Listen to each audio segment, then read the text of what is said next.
Hey, salut à tous, c'est Loïc. J'espère que vous allez bien.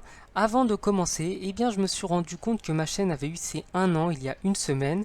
Je n'ai pas fait de vidéo parce que je pense pas que ce soit très important pour le moment.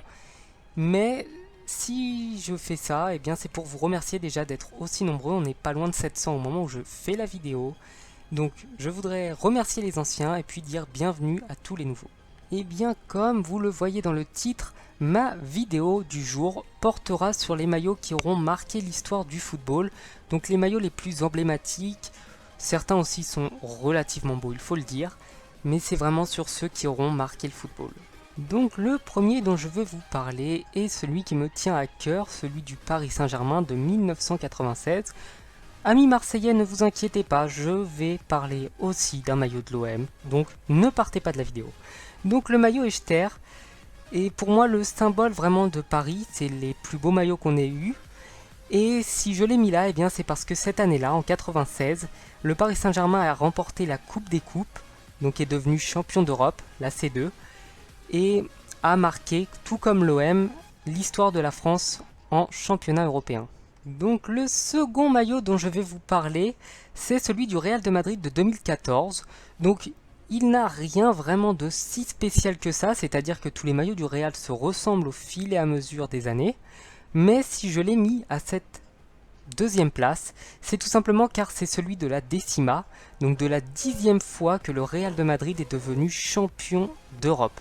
C'est tout simplement phénoménal, 10 Coupes d'Europe, imaginez quand même ce que ça représente. Et du coup, je me suis dit que ce maillot avait vraiment sa place. Le troisième maillot dont je vais vous parler est lui aussi espagnol, et lui aussi a un lien direct avec l'Europe, puisqu'il s'agit de celui du FC Barcelone de 1992. Et pour ceux qui le savent déjà, c'est l'année où ils ont remporté pour la première fois la Ligue des Champions, donc un moment quand même marquant dans leur histoire, puisque ce club est relativement habitué à remporter des compétitions européennes et internationales. Mais une première fois, ça reste quand même quelque chose de très marquant. Assez parlé d'Espagne, allons en Italie, et cette fois-ci avec un maillot de la Roma, ou plutôt deux, celui de 1993 et celui de 2017. Donc, comme c'est un événement qui a quand même beaucoup marqué le football, il s'agit du premier maillot de Totti et du dernier qu'il aura porté sous les couleurs romaines. Il faut dire que pour un joueur qui a rejoint la Roma en 1989 avec les jeunes et qui ne les a jamais abandonnés, j'étais obligé de parler de ces deux maillots-là. Bon, je sais que j'avais dit que je ne parlerais pas d'autres maillots que ceux d'Europe, mais en faisant ma vidéo, je me suis rendu compte qu'il était important de parler du maillot du Brésil de 1958. Donc, on le sait tous, je le dis pour ceux qui ne connaîtraient peut-être pas trop bien le football, c'est la première fois que le Brésil a remporté la Coupe du Monde de football, avec, bien sûr, le célèbre Pelé. Et comme c'est la première fois et qu'à notre époque, ils ont 5 Coupes du Monde, il était très important de parler de ce maillot. Chose promise, chose due, place maintenant au maillot de l'Olympique de Marseille de 1993. Donc nos amis marseillais nous le rappellent tous les jours, peut-être même toutes les heures, mais en 1993, ils ont remporté la Ligue des Champions. C'est les seuls en France à l'avoir fait. Et c'est pour cela que j'ai décidé de mettre ce maillot, puisqu'il représente quand même ce que la France a pu faire de mieux en Europe. Même si pas mal de clubs sont quand même passés pas très loin. Si vous le voulez, je vous ferai une petite vidéo dessus. Mais c'est vraiment si vous le souhaitez. Et donc voilà, le maillot de 1993 de l'Olympique de Marseille. Le 7e maillot dont j'ai décidé de parler est un maillot anglais. Ce n'est pas ni le maillot de Manchester, de Chelsea, d'Arsenal ou d'un autre club qui faisait partie du Big Four pendant une bonne vingtaine d'années.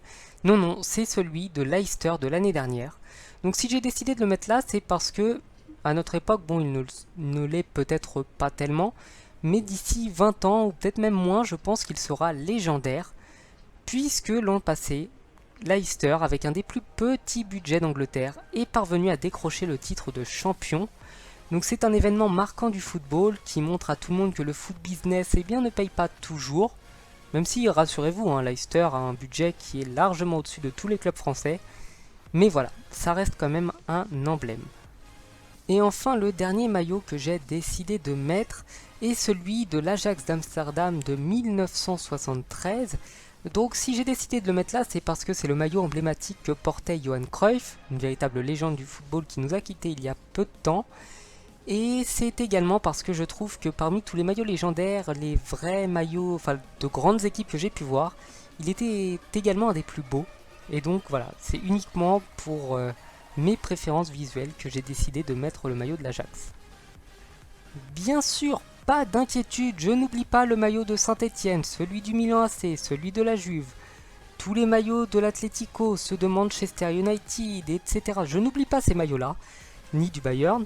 C'est simplement que comme je voulais faire 30 secondes, entre 30 et 40 secondes par maillot, eh bien mettre 45 maillots aurait été quasiment impossible, la vidéo aurait été très longue, elle vous aurait probablement ennuyé aussi.